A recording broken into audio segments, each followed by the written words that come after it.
તે જે ડેવલપમેન્ટ રાજકીય ડેવલપમેન્ટ થયા અને સાંજ સુધી એવી માહિતી આવી ગઈ અને જે ઠાકોર સેનાએ બેઠક કરીને સ્પષ્ટપણે અલ્ટિમેટમ આપી દીધું કે હવે જે રીતે અપમાન થઈ રહ્યું છે અને જે કોંગ્રેસ છે તે જે ઠાકોર સેનાને જેના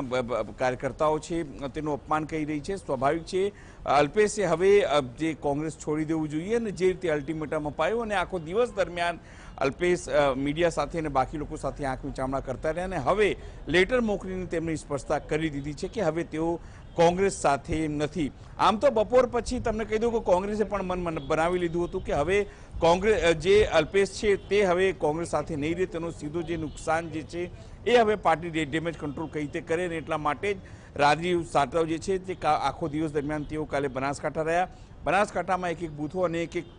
જે ધારાસભ્યો હતા ત્યાં ઠાકોર અગ્રણીઓ છે તેમની સાથે તેમણે બેઠક કરી અને નુકસાન ખૂબ મોટું ન થાય તેના માટેની કવાયત કરી છે. એટલે એવું કહી શકાય છે કે બીજેપીની જે જવાની વાત છે હજુ સુધી તમને કહી દઉં કે પોતાનો જે ફેક્સ અધ્યક્ષને ત્યાં મોકલવું જોઈએ ધારાસભ્ય પદનું એ અત્યારે તેમણે નથી મોકલ્યું, પણ થોડી વારની અંદર મોકલી દેવાશે. બીજેપીમાં જોડાશે કે કેમ તેને લઈને હજુ અટકળો છે અને એવું કહેવામાં આવ્યું છે કદાચ અત્યારની પરિસ્થિતિમાં અલ્પેશ ઠાકોર બીજેપીમાં નહીં જોડાય, કોંગ્રેસ વિરુદ્ધ પ્રચાર કરશે. અનિલ, હવે એ